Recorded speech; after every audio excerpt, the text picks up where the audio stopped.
किशन सुबह सुबह सूरज की हल्की किरणों के साथ ही अपने खेत की ओर निकल पड़ा। हल्की ठंडी हवा चल रही थी और खेतों में ओस की बूंदें चमक रही थीं। उसके कंधे पर हल था और मन में उम्मीदें और लागा। वह एक मेहनती किसान था जिसकी जिंदगी खेत और फसलों के इर्द गिर्द ही घूमती थी। जैसे ही वह अपने खेत में पहुंचा, उसने मिट्टी को हाथ में लेकर महसूस किया। आज मिट्टी कुछ अलग लग रही है, उसने खुद से कहा। उसने हल चलाना शुरू किया।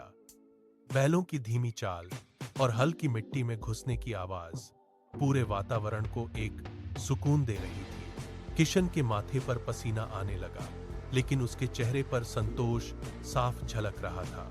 कुछ देर बाद उसकी नजर खेत के एक कोने पर पड़ी। वहां मिट्टी थोड़ी धंसी हुई थी, जैसे किसी ने हाल ही में खोदा हो। पहले तो उसने ध्यान नहीं दिया, लेकिन फिर उसकी जिज्ञासा बढ़ गई।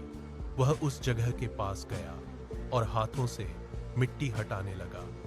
थोड़ी खुदाई करने पर उसे एक पुराना लकड़ी का संदूक दिखाई दिया। किशन हैरान रह गया। ये यहाँ कैसे आया? उसने सोचा। उसने चारों तरफ देखा, लेकिन खेत में उसके अलावा कोई नहीं था। उसने धीरे धीरे संदूक को बाहर निकाला। संदूक काफी पुराना था और उस पर जंग लगी हुई लोहे की कुंडी थी। दिल की धड़कन तेज हो गई। उसने हिम्मत करके संदूक खोला। जैसे ही ढक्कन खुला, अंदर से चमकती हुई चीजें दिखाई दीं। उसमें पुराने सोने, चांदी के सिक्के और कुछ गहने थे। किशन की आंखें चमक उठीं। वह सोचने लगा, अगर ये सब मेरा हो जाए तो मेरी गरीबी हमेशा के लिए खत्म हो जाएगी। लेकिन तभी उसके मन में एक और विचार आया। क्या ये सही होगा?